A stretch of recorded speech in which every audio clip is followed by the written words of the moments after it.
चलिए आज हम करते हैं gel nail extension with marble and cow nail art. तो पहले तो क्लाइंट का मैंने क्यूटिकल पुशर से क्यूटिकल को पुश किया है, देन क्यूटिकल से क्यूटिकल को कटर से क्यूटिकल कट किए हैं। उसके बाद किया है मैंने एम्ब्री बोर्ड से क्लाइंट के नेल को बफ, ताकि remove shine natural shine remove हो सके।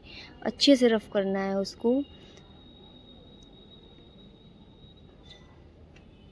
उसके बाद क्लाइंट को लगाया डिहाइड्रेटर ताकि नेचुरल नेल का मॉइस्चर ख़त्म हो सके। एंड उसके बाद लगाया है प्राइमर। प्राइमर इसलिए लगाते हैं ताकि नेचुरल नेल और नेल टिप की ग्रिप को टाइट कर सके।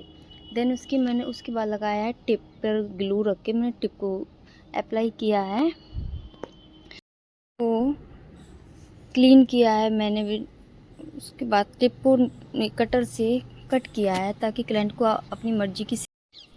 यहाँ मेरी क्लाइंट को चाहिए था राउंड शेप, तो मैंने पहले नेल को कट किया है। उसके बाद मैंने क्लाइंट को राउंड शेप दिया है, क्योंकि उनके फिंगर्स पे राउंड शेप ही अच्छा लग रहा था, तो मैंने उनको राउंड शेप दिया है। उनकी फिंगर्स पर शेप इतना अच्छा देना है कि क्लाइंट को पसंद आ जाए। क्लाइंट के अकॉर्डिंग ही शेप आपको करनी होती है।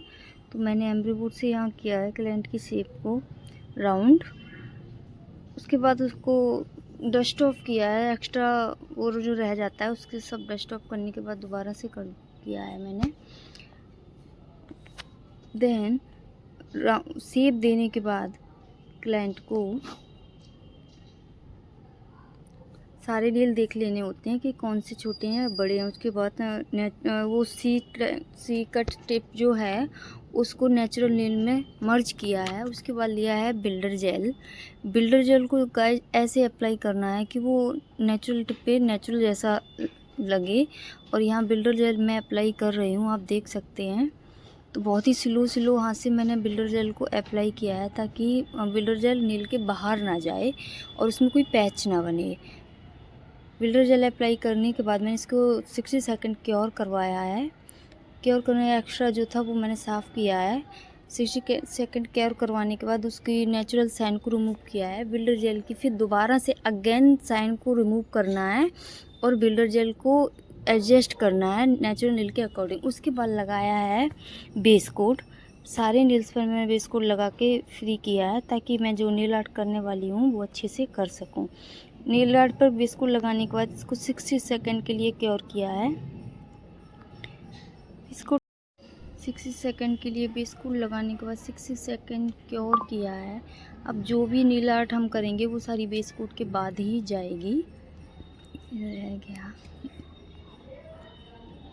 तो इसको भी क्योर करवाने के बाद इस पर हम लगाएंगे वाइट नेल पेंट। पहले ring finger and middle finger पे मैं वाइट नेल पेंट दे रही हूँ, क्योंकि इस पर मुझे काऊ नेल आर्ट और मार्बल नेल आर्ट करनी है। बाकी की 3 फिंगर्स पर मैं एक ब्लू कलर की नेल पेंट दूंगी, बट इस पर आर्ट देनी है मुझे मार्बल आर्ट। उसके बाद मैंने 3 फिंगर पे लगाई है ये नेल पेंट। इन पर कोई भी इस पर कुछ भी डिज़ाइन नहीं देनी है, हमको सादा ही रखना है। बाकी ring finger and middle finger पर हमको डिज़ाइन देनी है। इनको भी 60 सेकंड क्योर करवाना है। टू कोड के बाद मैंने इसको 60 सेकंड क्योर करवाया है।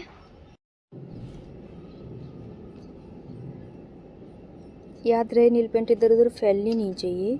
और सारी नेल पेंट को मैंने किया है डस्ट ऑफ अपने नेल्स के जो आसपास रह जाती है उसको सारा क्लीन कर देना ताकि नेचुरल नेल्स जैसा नेल एक्सटेंशन दिखे। उसके बाद मैंने लगाया है यहाँ पे ब्लूमिंग जेल, ताकि हम जो आर्ट करेंगे वो अच्छे से अपने आप ही फैलने लगती है। तो इसके बाद मैंने नेल पेंट लिए, उससे ब्लूमिंग जेल को क्योर नहीं करवाना है, उसके जस्ट बाद हमको नेल पेंट से अपना आर्ट करनी है। उसके बाद मैंने 3 से 4 colour and minor colour glitter उठा के इस पर अप्लाई किया है, जिससे हम मार्बल लुक दे सकें। इससे हम मार्बल लुक कर रहे हैं। इसको भी हम क्योर करवाएंगे, इधर उधर से साफ़ करते रहना है ताकि क्योर होने से पहले इसको हम क्योर करवाएं 60 सेकंड। उसके बाद मैंने बनाई है काऊ आर्ट मिडिल फिंगर पर। तो हमने ब्लैक नेल पेंट लिए, उससे डॉटिंग टूल से डॉट रखे हैं। उसको भी मैंने 60 सेकंड क्योर करवाया है। बट इसकी एक क्लिप मैं बना नहीं पाई हूँ जिसमें हमने आउटलाइन दी है बिग ग्लिटर से। बट इसको भी काऊ आर्ट बनाने के बाद इसको 60 सेकंड क्योर करवाना है। और क्योर करवाने के बाद सभी पे लगाया है top coat. And top coat हम इसीलिए लगाते हैं कि हमारे नेचुरल नील की शाइन बढ़ जाए। सभी फिंगर्स पे हम टॉप कोट लगा देंगे। देन इसको भी क्योर करवाएंगे 60 सेकेंड के लिए। फिर उसके बाद हमने लगाया है इस पर। क्योर करने के बाद हर बार याद रखना है आपको, एसीटोन से आपको हर बार साफ़ करना होता है नेल। उसके बाद ही आप अगला प्रोसेस करेंगे। उसके बाद मैंने लिया है क्यूटिकल ऑयल, जिससे हमने क्लाइंट के फिंगर पे दिया है ऑयल, और उससे फिर ऑयल देने के बाद मसाज करनी है अपनी फिंगर से, ताकि उनको कोई हार्म ना हो, उनके नील्स पर कोई दर्द ना हो। जो हमने प्रक्रियाएं की हैं नील्स की, उससे कोई दिक्कत ना हो, इसलिए ऑयल को हम फिंगर में रब करेंगे ताकि उनको थोड़ा सा रेस्ट मिल सके। और ये देखिए हो गया मेरा jail nail extension with nail art.